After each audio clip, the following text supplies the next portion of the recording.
from West Virginia Public Broadcasting. Support for the following is provided by the West Virginia Department of Education and West Virginia Public Broadcasting. Hey! Hey everyone, it's Education Station!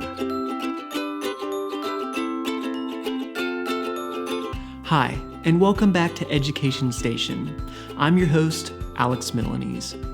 In today's special parent edition of Education Station, we're going to meet educational experts who are going to share strategies that you can use while teaching your little ones at home. So first up, we're going to hear from Ms. Blankenship, who has a really fun lesson and activity on mindfulness. Let's check it out. Good morning, my name is Kelsey Blankenship, and I'm the studio educator at the Marshall University Early Education STEAM Center at Explore Academy. This is a pre-K collaborative program with the June Harless Center at Marshall University and the Cabell County School System. Today, I'm going to talk with you a little bit about mindfulness, what it is, how it helps us, and then we're going to work together to create a mindfulness jar. But first, what is mindfulness and how does it help us? Mindfulness is paying attention to things as they are right now in this moment. So things like your breath, your body, or the sounds around you, but doing so with an open, kind, and curious heart. Mindfulness is also noticing thoughts, feelings, and sensations as they are happening within your body or around you. And it's also being kind to yourself and to others, even when you're having a hard day. According to scientists, practicing mindfulness can help you get better at calming down, focusing, and connecting with other people. It can help us to be grateful for the good moments and help them last just a little bit longer. The term monkey mind means feeling restless, distracted, or confused. A goal of mindfulness practices is to calm the constant chatter of the monkey mind.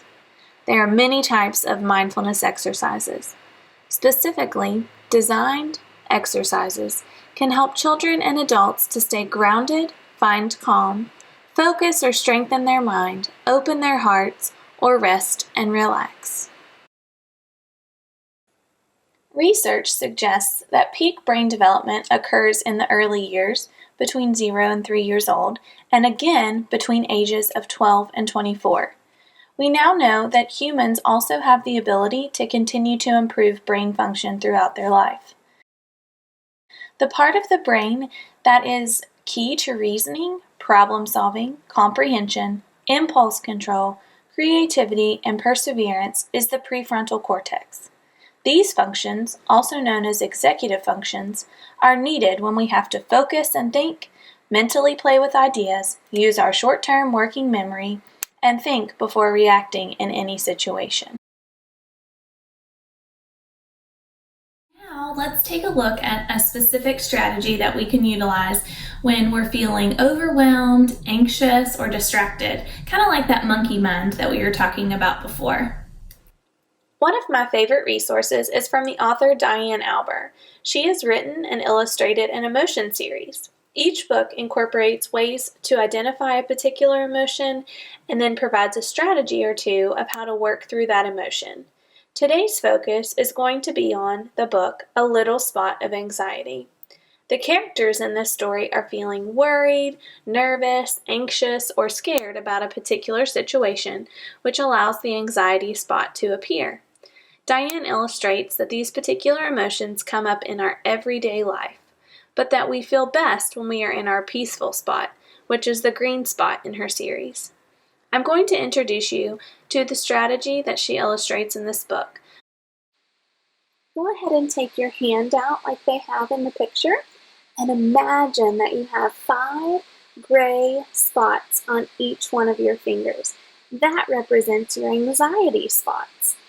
In the center of your palm, imagine that you have a green spot, a peaceful spot, which is our goal. Now, we're going to go from the tip of our finger to the middle of our palm and repeat this phrase. From the tip of my finger to the middle of my palm, I can do this, I can be calm. From the tip of my finger to the middle of my palm, I can do this. I can be calm. From the tip of my finger to the middle of my palm, I can do this. I can be calm. From the tip of my finger to the middle of my palm, I can do this. I can be calm. From the tip of my finger to the middle of my palm, I can do this. I can be calm. Now that we have all of our anxious spots in the center of our palm, we're going to blow our worries away. So do it with me now and take a deep breath in and out. And blow your worries away. Another strategy for working through our emotions is to use a mindfulness jar. So let's create one together. Here are some materials you will need to create your own mindfulness jar. First, you'll need some type of container. It could be a glass jar, a small or a large water bottle. Depending on the size will determine the amount of each ingredient you will need.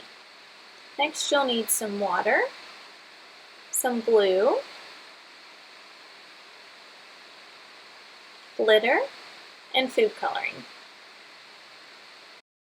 Lastly, the funnel is an optional tool that could be helpful if the opening of your container is smaller. I've decided to use the glass jar for creating mine today, but go ahead, whichever container you're going to use, and take the lid off. The first thing that you're going to put into your container is the water. So you're going to fill your container about 3/4 of the way full with water. It's best if it's hot water, but I actually used just tap water. Next, we are going to add some glue to our container. The size of your container and the size of your glue bottle will determine the amount of glue you add. Since I have a large container of glue and a small container for my mindfulness jar, I added about half of the bottle of glue to my container. If you have a regular sized bottle of glue, you might add the entire bottle. Next, we're going to add some glitter to your container. You can add just one color or multiple colors. It's totally up to you. And finally, let's add some food coloring. I chose to add one color to my jar today. Adding multiple colors could affect the end result, so remember to think about how colors mix prior to adding them to your container. I added about 6 to 7 drops of green food coloring to my jar. I filled up a little bit more water before I screwed on my cap just because it wasn't totally full yet. So if you need to add a little bit more water, you may do so now, and then screw on your cap and let it sit for about 5 minutes to really let the glitter settle to the bottom before we begin using it. All right, now I'm going to show you how to use the mindfulness jar that we created together. First, what you'll do, you have to let it set for 5 minutes like we mentioned before, but then you'll notice that all of the glitter has settled to the bottom. Now sometimes the glitter, some of it stays at the bottom, but others you can see it already floating. So when you're feeling any type of emotion, when you're overwhelmed, you're anxious, you're angry, frustrated, any type of emotion, and you feel like you need to get some energy out, you can shake this really fast. So shake, shake, shake, shake, shake, shake, shake. And then you can see all of the glitter begin to start falling towards the bottom. And at that point, you can focus on the glitter and focus on your breath. So it can help you to breathe in and breathe back out as you're watching the glitter float to the bottom. Just remember to utilize these resources and practice using them before you actually get to feeling these different types of emotions. That way your body and your mind can work together whenever you're feeling upset, so you know what to go to and what strategies to utilize. I want to make sure to equip you with the resources you might need to support your child in their mindful practices. First, here are some additional books that help to support identifying and working through various emotions, whether it be through focusing on their breath or some sort of movement. The Emotion series by Diane Alber that we focused on at the beginning of this video can be found on YouTube by searching Diane. She has read and continues to read more of her books. There you will find links to purchase her books, or you can find that on her Instagram page as well. Cosmic Kids Yoga is another resource that encourages children to move and be active. The facilitator provides moves and poses that take the children through some sort of adventure. Lastly, mindfulschools.org has free online mindfulness classes for children. Thanks, Miss Blankenship. Now, obviously, we're living in some weird times right now, and that can affect how our children behave. So next up, we're going to hear from Mrs. Carlson, who's going to share some pointers on how we can deal with that. Let's check it out. Hi, I'm Amy Carlson, and I am the West Virginia Early Childhood PBIS Coordinator, and I work at the West Virginia Behavior Mental Health Technical Assistance Center at Marshall University.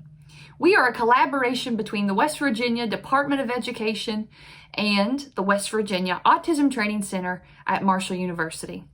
And I am here today to talk to you in what are, no doubt, unprecedented, uncertain, and somewhat chaotic times about social and emotional development, specifically about behavior. And as you know, as parents and families who are home with little ones, maybe for the first time in a long time, that challenging behavior is a part of childhood. So let's talk a little bit today about what we can do to help each other at home through these difficult times, and most of all, what we can do to help our little ones. Some of those key social and emotional skills that all children need to be successful both socially and academically include confidence, the ability to label and identify emotions and feelings, the ability to maintain and establish good, healthy relationships with peers and adults, the ability to listen effectively, complete and follow instructions, to be attentive, and the ability to solve social problems. Now, what do we do, or what do we see when kids don't have these skills? Well, a lot of times those things can manifest themselves in challenging behavior. So what do we do with challenging behavior? Well, one place we can look for answers. The pyramid model. The pyramid model. The pyramid model, also known as the teaching pyramid, is a continuum of multi-tiered supports that is designed to teach social and emotional development and to build social and emotional competence in all children, and by doing so, preventing challenging behavior. So we want to promote this type of teaching, obviously at school, at our daycares, at any facility where we're spending time with children in early childhood. Right now, that time is at home with you. So what can you do to help decrease challenging behavior in your own children in these stressful times? And also, what can you do to help prevent it from happening altogether?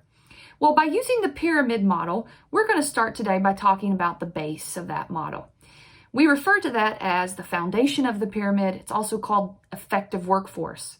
Well, right now, the effective workforce in your child's life, at all times, of course, but primarily right now, while we're all self-quarantined at home, that effective workforce is you. So, being the effective workforce, one way we sum it up to understand this is to say, if you want kids to be it, they gotta see it. And if you want it, you gotta teach it. So how do we teach those skills? How do we focus and really look at decreasing challenging behavior? Or how do we help kids who are in heightened senses of escalated behavior get back to a more regulated, calm state?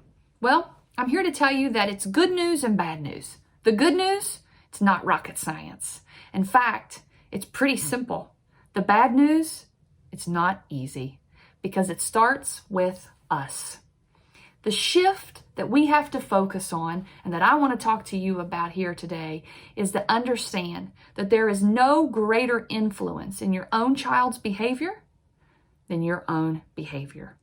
So what I'm going to ask you to do is to think about, let's shift our focus from what our child is doing or what our children are doing and look at what we're doing in response to that behavior or what we're doing before the behavior happens. Dr. Rosemary Allen shares a wonderful, wonderful quote that I use in trainings, and I'll actually share it with you here today, that says, the key to managing difficult behaviors of young children is to shift our own thinking, to manage our own behavior, and our response to that behavior.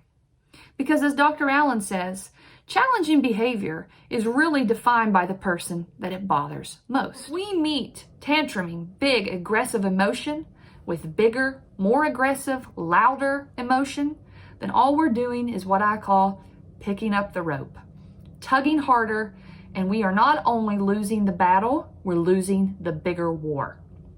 So understanding the way I come into a situation, the way I react, the way I help my child and teach, I am modeling what I want my child to do, but also I'm helping my child work through. That's teaching. That is what the goal of this is. How do we encourage and teach? It's a hard but a worthy battle. And please remember, it's essential. It's essential not only for the success of building on those key social emotional skills that we mentioned earlier, but also teaching your child how to respond in situations outside of the home when it comes to challenging, difficult, or just good old-fashioned, I don't like it, what am I supposed to do now? I'm going to finish up with this last slide by telling you, and I'm going to share the quote here, by an author named L.R. Nost, and she sums it up so much better than I can.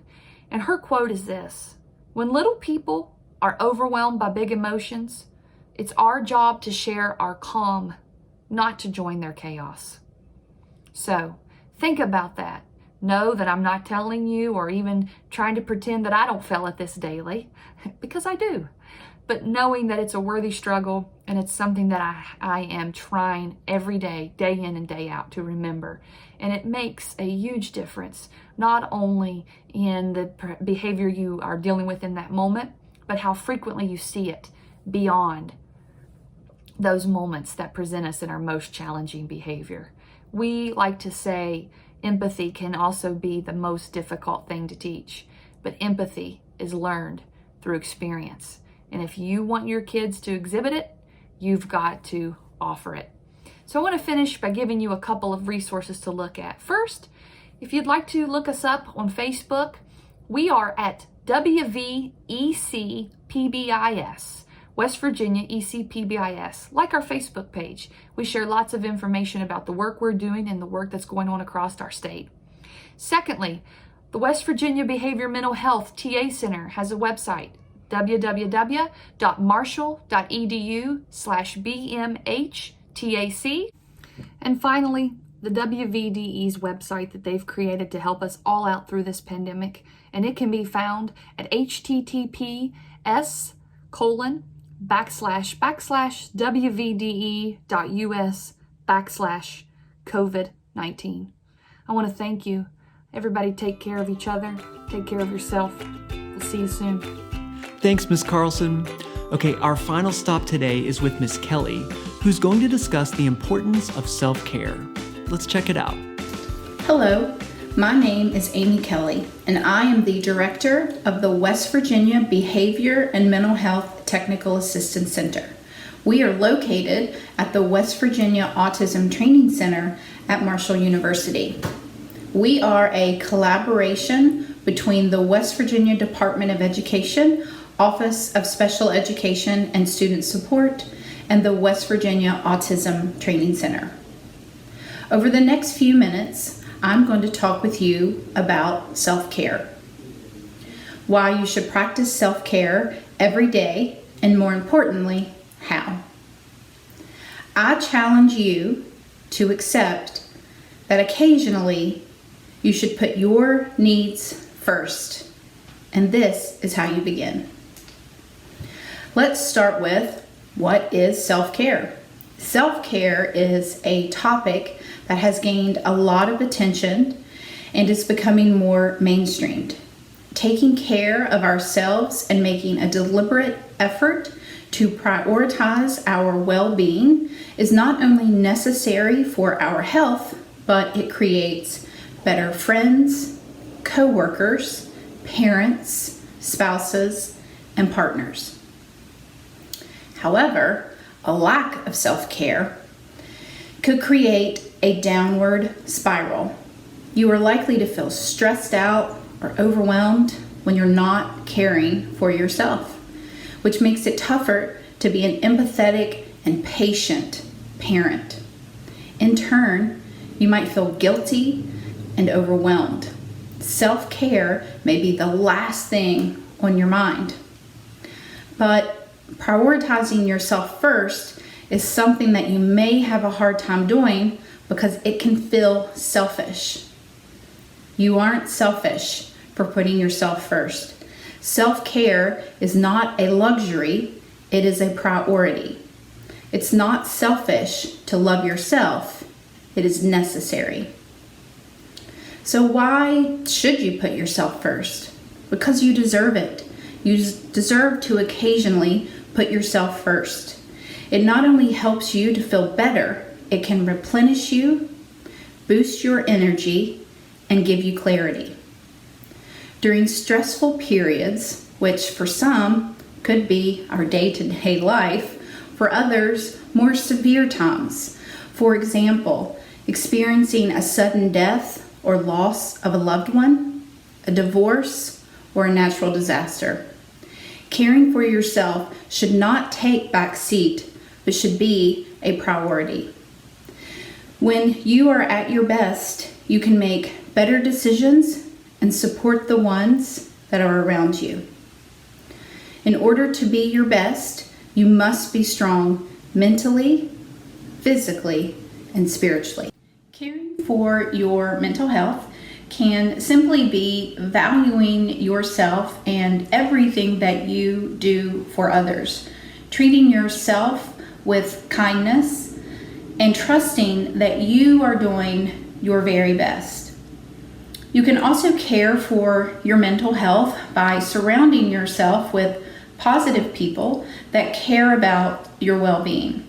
A bigger challenge would be to learn how you deal with stress. We are all going to encounter stress, but how you deal with it will have an impact on your mental health.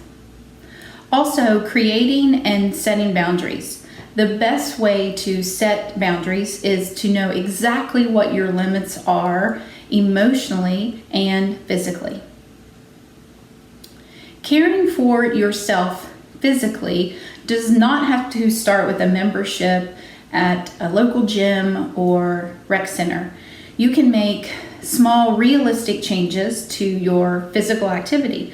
For example, walking your dog or parking further away from your office than what you normally would, or taking the stairs versus the escalator.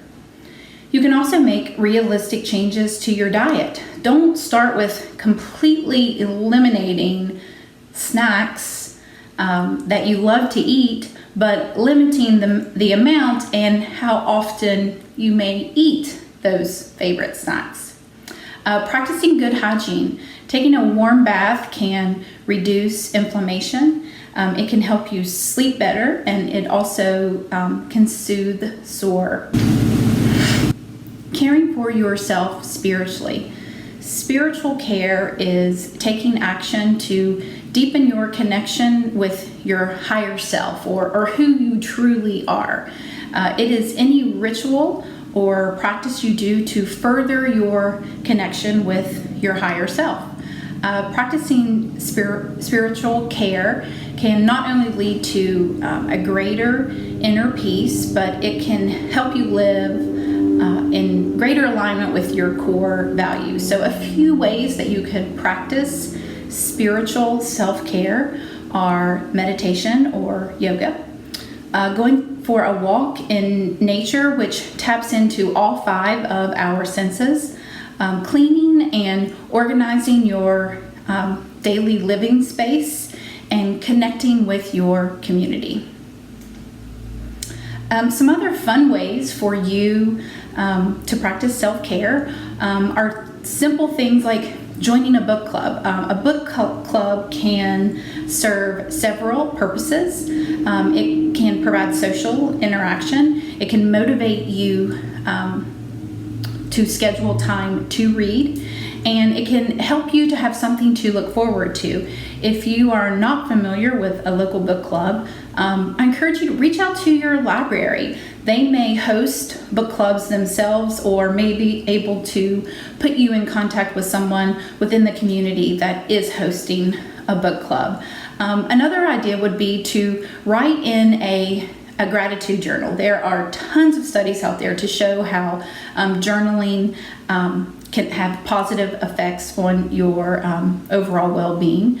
But some specific things are it can help you to sleep longer and experience higher quality of sleep. The best part is that writing in the journal, it only takes a few minutes of your time and it really doesn't cost anything. So before you go to sleep, just jot down 2 or 3 things that you are thankful for. It can be simple things like the weather, or it could be maybe a goal that you've been working on, you have finally reached that goal. So either way, simply reminding yourself of things that you have to be grateful for can have a positive impact on your life. And one final idea would be to take a break from electronics.